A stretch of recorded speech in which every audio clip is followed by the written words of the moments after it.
everyone, I'm your host CA Neeraj. Welcome to my YouTube channel Accounting Buddy. In business, various unique accounting terms are used. These terms are standard accounting terms used universally. I sincerely hope you have understood the 15 accounting terms we learned in part 1 of chapter 2 video. In today's video, we will further learn 19 accounting terms. Stick with us till the end and don't miss the practical examples and the tips we will share with you to help grasp these terms. Let's get started. Let us now learn the term sales. Sales is an activity which involves selling of goods or services for monetary consideration. Consideration is either paid immediately or is promised to be paid at a future date. If the consideration is paid immediately in exchange of goods or services, it is called cash sales. While if the consideration is promised to be paid at a future date, even if the goods are delivered to the customers, it is called as credit sales. The term revenue is also referred to as sales in the financial statements. Let us now understand credit sales and cash sales with an example. For instance, Mr. X sold stationery worth INR 500 to a customer and the customer paid cash and collected the stationery. This is an example of cash sales for Mr. X. Now in another scenario, if Mr. X has sold stationery worth INR 500 to another customer and that customer has promised to pay for it after 30 days but took the delivery of the stationery, it is an example of credit sales for Mr. X. Now let us learn another term, sales return. Goods once sold to a customer, if they are returned for any reason, they are termed as sales return. Sales return could be either in full or in part. Let us have an example of sales return. If the total sales of the business is INR 10 million and the customer has returned goods worth INR 75,500, sales net of return, that is INR 9,924,500, will be shown in the P&L of the business. Term number 9 which we are going to learn now is the term purchase.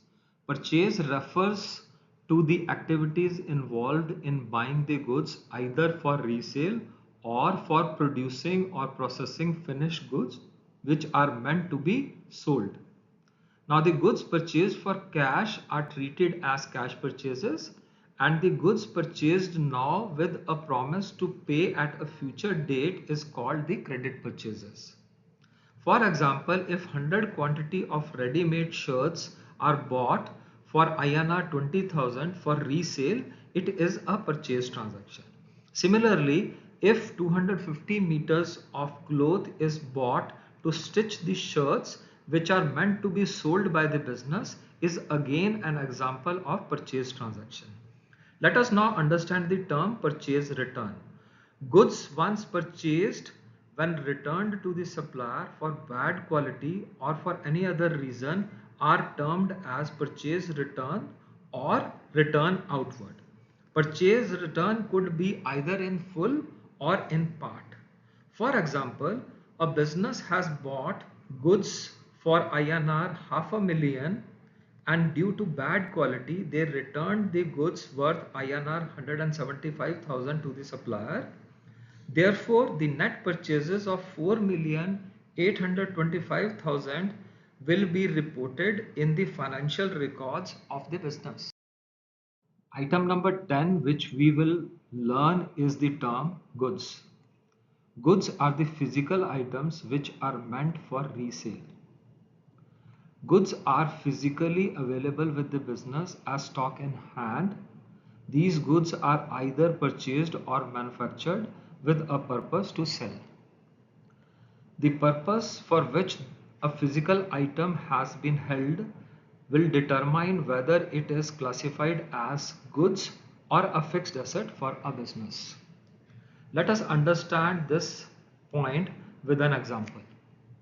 In case of a car dealer who deals with the selling of cars, the number of cars in his showroom are goods for his business, while The same car, if owned by a business which is engaged in the passenger transportation business, it will be treated as a fixed asset. It is a fixed asset for such business because number one, it is not meant for resale, and second, it is used to help the business operations and generate revenue. To sum up, a car is a good for a business which hold cars as stock to resell them, while a car is a fixed asset for the business which offers cars for hourly, weekly or monthly rental, and these cars are not meant for resale. Accounting term number 11 which we will learn now is stock or inventory. Stock is a tangible current asset held by the business either to resell or to use it for the production of finished goods which are meant for sale. Four words are very important in the definition of stock. Number one, tangible current assets. Stock has physical existence and is meant to be sold or to be used for manufacturing finished goods within a period of 1 year.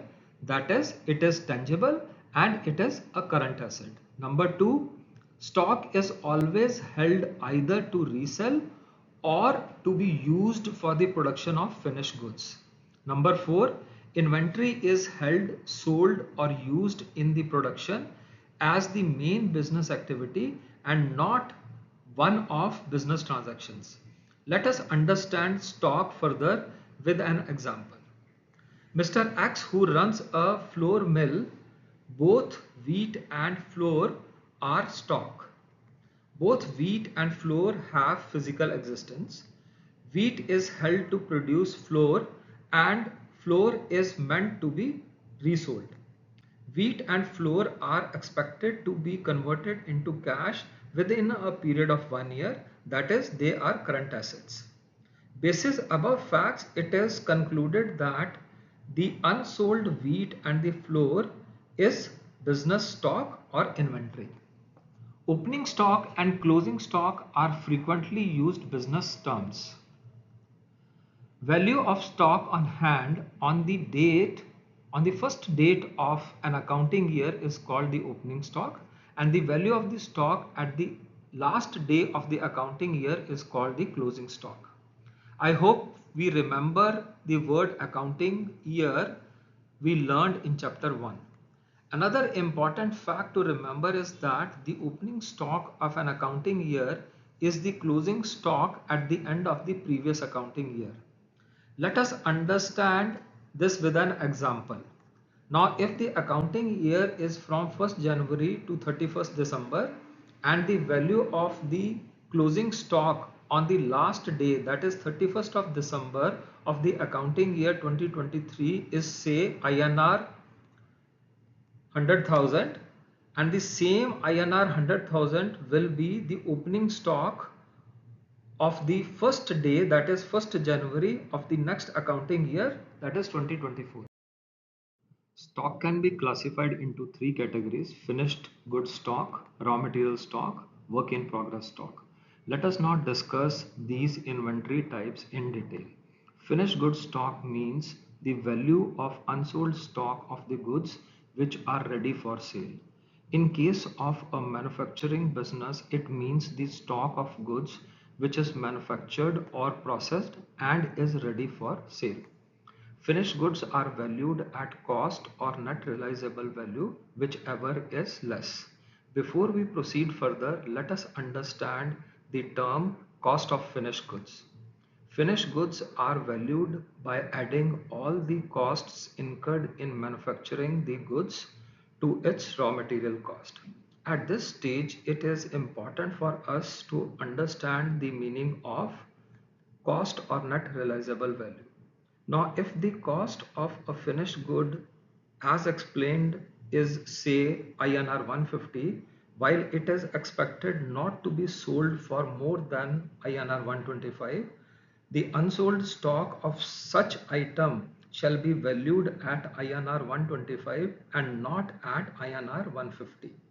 If expected sale price is more than 150, it will be valued at INR 150. Example for finished good in case of a garment business is the unsold stock of shirts. Let us now discuss raw material stock. Raw material stock comprises of unused stock of input raw material meant to be used for manufacturing or processing of finished goods.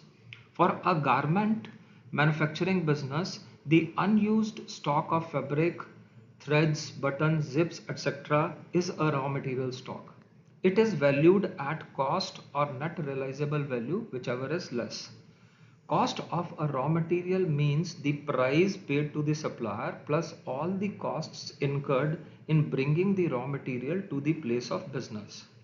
Now, work in progress inventory comprises of stock which is neither raw material nor finished product. It is a stock in some middle stage of manufacturing process. The stock of unfinished shirts in case of a garment manufacturing business is an example of work in progress stock. Work in progress stock is valued by adding all the manufacturing costs incurred to its raw material cost. Stock is shown in the balance sheet under the head current assets. Accounting term number 13, which we are going to learn now, is the term receipts. The term receipts refers to the actual amount received by the business either in cash or in the bank account of the business for selling of goods or services or even fixed assets. Receipts also include the amounts received from the customers at a future date when the goods or the services are sold on credit. An amount of advance received from the customer is also a receipt. Now, receipt can be of two types, revenue receipts and capital receipts. Let us discuss revenue receipts and capital receipts with an example. Revenue receipts means an amount received in the normal course of the business against the sale of goods or rendering of services or on account of any other business related activity.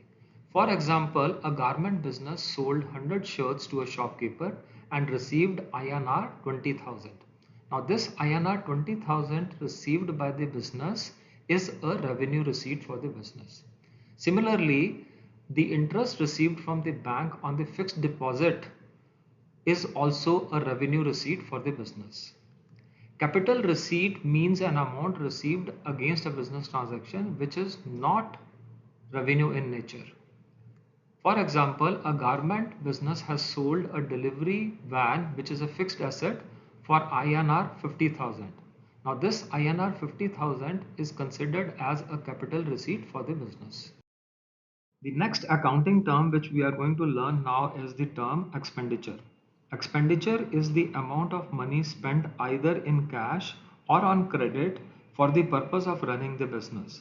The expenditure could be in the form of buying of goods or acquiring of assets or any other expenditure incurred by the business to generate revenue. To sum up, the business expenditure is an expenditure on buying of goods or buying of services or buying of assets for business or any other expense incurred for business to earn profit. This expenditure can be either in cash or in credit. Business expenditure can be of two types, capital expenditure and revenue expenditure. Capital expenditure means long-term business expenditure incurred to acquire new assets or upgrade existing assets of the business. Capital expenditure are incurred with the purpose of enhancing the earning capacity of the business. Capital expenditure may result into acquiring a tangible or an intangible asset. Benefit of capital expenditure is realized by the business over several years. Capital expenditure are recorded as fixed assets and are shown on the asset side of the balance sheet. Examples of capital expenditure are purchase of plant and machinery or acquiring land and building or upgrading existing assets of the business. Now, revenue expenditure are the day-to-day expenses which are necessary for running the business and managing business operations.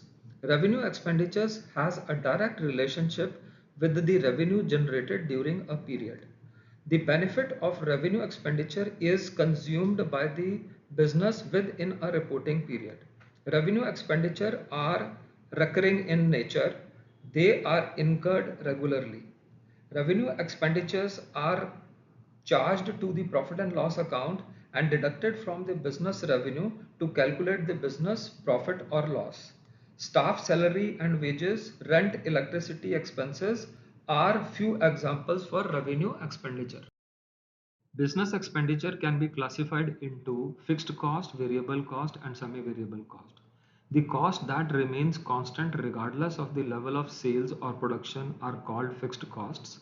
Examples of fixed cost are rent, insurance, and management salary. Variable costs vary directly with the level of production or sales. Example of variable cost are raw material cost, direct labor cost. Semi-variable costs are neither fixed nor variable. A portion of it is fixed and a portion is variable. Electricity expenses is an example of semi-variable cost, as part of it is fixed base charge and part of it is variable basis electricity used. Another example could be sales staff's cost. They get fixed salary plus variable amount of commission basis sales generated by them. 15th accounting term which we are going to learn now is the term accounting period. Accounting period is a span of 12 months for which the financial performance and the financial position of the business is reported in the form of financial statements. And we know the financial statements are profit and loss account, balance sheet, and cash flow.